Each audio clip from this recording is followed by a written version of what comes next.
अब आप लोग शांत होकर बैठिए। शुभ संध्या। हमें सबसे पहले अपने मातृभूमि के प्रणाम करे छिए। यहाँ पे उपस्थित सारे लोगों के नमन करे छिए। हमरो नाम शुभम कुमार छे। हमरा ठेठी उतना अच्छा ना आवे छे। मम्मी के मैं 1 महीना पहले बोलिए कि अहाँ सारा चीज हमरा दिल के, बट लेकिन हमरा अपना मातृभाषा नहीं सिखल के। तो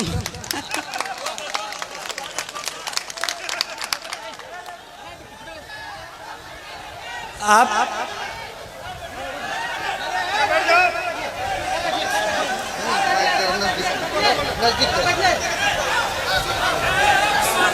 ठेठी मैथिली का एक बोली है। आप अपने बच्चों को सारा लैंग्वेज सिखाइए। आप ठेठी भी सिखाइए, हिंदी भी सिखाइए और इंग्लिश भी सिखाइए। आप लोगों को लगता होगा कि मैं ऐसे ही बोल रहा हूँ, लेकिन मैंने जब अपनी ट्रेनिंग एकेडमी में सबसे पहले गया तो वहाँ पे सारे यूपीएससी क्रैक किए हुए बंदे थे। सारे वहाँ पे जो भी थे सब रैंकर थे, टॉपर्स थे। तो सारे लोगों ने पूछा कि शुभम तुम हिंदी क्यों बोलते हो, तुम्हारा मातृभाषा क्या है? तो हम बोले कि मातृभाषा ठेठी है, वो कभी सीखे ही नहीं। सो वहाँ पे सारे लोग बोले कि उनकी तो हिंदी तो दूसरी भाषा है। सारे लोगों का कुछ ना कुछ उनका खुद का भाषा होता है और वो उस पर गर्व करते हैं। तो मेरा ये कहना है कि आप अपने कल्चर को, अपने संस्कृति पे गर्व होना चाहिए।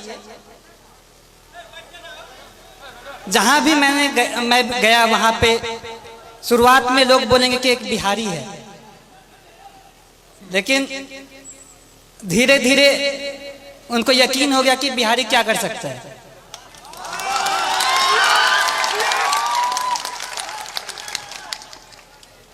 वो बोला कि बिहारी ऐसे बोलता है। बोला गुजराती भी तो अपना अलग भाषा बोलता है। कभी साउथ वाले लोगों को देखा कैसे हिंदी बोलते हैं। सो मेरा ये कहना है कि अपने पे आपको कॉन्फिडेंस होना चाहिए, आत्मविश्वास होना चाहिए, अपने पे गर्व होना चाहिए।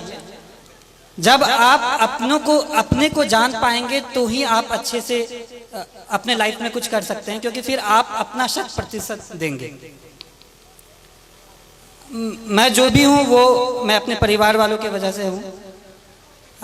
मेरे परिवार में पापा, मम्मी, चाचा, चाची, दीदी, भाई, बहन सबका महत्व है। मैं कहीं पे भी गया हर दिन मम्मी पापा से, हर दिन अपने परिवार वालों से बात किया। तो ये कहने के लिए एक छोटा सा बात है, लेकिन जब आप अपने लोगों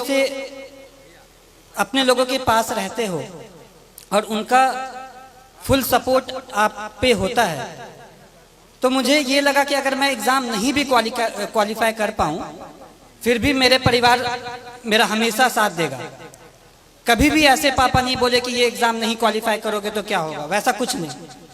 तो ये बहुत बड़ा रोल प्ले किया मेरे सक्सेस में। एग्ज़ाम के हर घड़ी में, हर स्टेज पे मैं ये बोला कि पापा इतना मुश्किल है, मुझसे नहीं हो पाएगा। लेकिन पापा कहते थे कि नहीं, तुम कर सकते हो। तुमको जितना विश्वास तुम पे है उससे ज़्यादा मुझ पे तुम पे है। तो ये सपोर्ट जो है वो बहुत यूनिक रहा, वो बहुत अलग किस्म का सपोर्ट रहा। और दूसरी बात जो पापा कह रहे थे कि चाचा भी कह रहे थे कि घर का माहौल अच्छा होना चाहिए। तो अभी तक मैं एक इंसिडेंस मैंने नहीं बताया है कि मुझे असल में मोटिवेशन कहाँ से मिला। एक बार ऐसा हुआ कि पापा को याद भी नहीं होगा, बालदेव दादा मेरे घर पे आते हैं। वो अपनी बेटी की शादी के लिए कुछ 3000 रुपये पापा से उधार पे लिए होंगे, और उनकी बेटी की शादी पापा यहाँ मंदिर में कराए थे। तो पापा ने ये नहीं कहा कि 3000 रुपये मैं दे रहा हूँ, वो कहा कि नहीं, आपको वापस करना है। फिर वो मेहनत किए और फिर वो 3000 वापस जब दे रहे थे तो मैं भी देख रहा था। पापा ने सारा नोट काउंट किया, 500 के नोट थे। फिर एंड में 3000 रुपये दादा को दे दिया कि ये आपकी मेहनत की कमाई है, ये अपने साथ रखें। ये मैं कहना चाहता हूँ कि इससे ये क्या हुआ कि वो सामने वाला मेहनत किया, वो कमाई, वो फ्री का पैसा नहीं समझा। इसी तरह मैं भी चाहता हूँ, मेरी ये कामना है कि मैं भी लोगों के लिए काम करूँ। एक बार रिजल्ट आ जाना बड़ी बात होती है, लेकिन उससे बड़ी बात है कि लोगों के आशाओं पे खड़ा होना।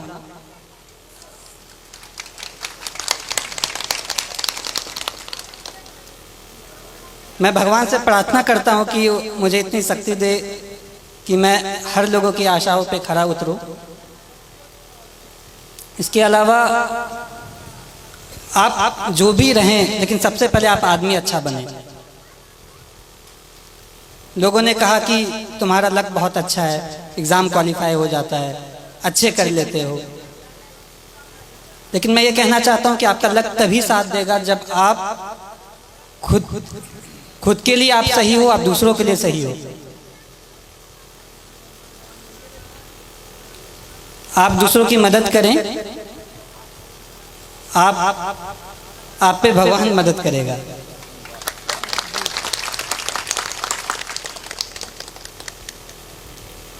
छात्रों के लिए मैं ये कहना चाहता हूँ कि जैसे बचपन में मुझे लोग कुछ कहते थे कि बहुत जिद्दी है, मैं अब कहता हूँ कि जिद्दी है तो ठीक है, मैं ये करूँगा, मैं करके दिखाऊंगा। ये जिद भी बहुत अच्छी चीज़ है।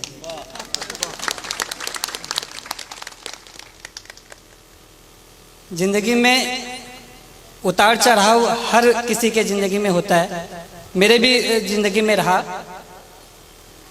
जब विद्या विहार में क्लास 6 में गया तो 110 लोगों में मेरा स्थान जो होता था वो 40-50 के आसपास होता था, लेकिन पापा मुझे कभी फोर्स नहीं किया कि तुमको पहला स्थान ही लाना है। क्लास 6 में ऐसे ही रहा, 7 में भी क्लास 40 के आसपास ही रैंक रहता था। क्लास 8 में किसी ने मुझे कह दिया कि शुभम बहुत लकी है, 40 के आसपास रैंक आता है, सेक्शन ए में चले जाते हो। विद्याविहार में ये रूल था कि टॉप 40 वाले को सेक्शन ए में रखते थे। तो फिर मैं ये सोचा, मैंने प्रण लिया कि मैं ये करके दिखाऊंगा कि ये बस लक नहीं है, मैं मेहनत करूंगा। सो छात्रों को ये कहना चाहता हूँ कि जब आप प्रण लेते हैं, आपके पास एक प्रॉपर प्लान होता है, आप उसको इम्प्लीमेंट करिए और धीरे धीरे आप खुद का एक बेहतर सेल्फ बन के निकले। आपको ये हमेशा लगना चाहिए कि आज का जो मैं हूँ वो कल का जो मैं बनूंगा वो आज के मैं से बेहतर बनूंगा।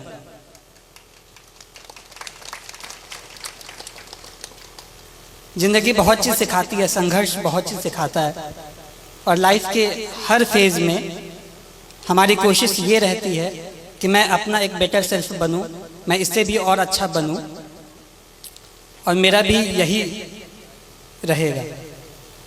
लास्ट में मैं एक पंक्ति बोलूँगा कि कर्मण्ये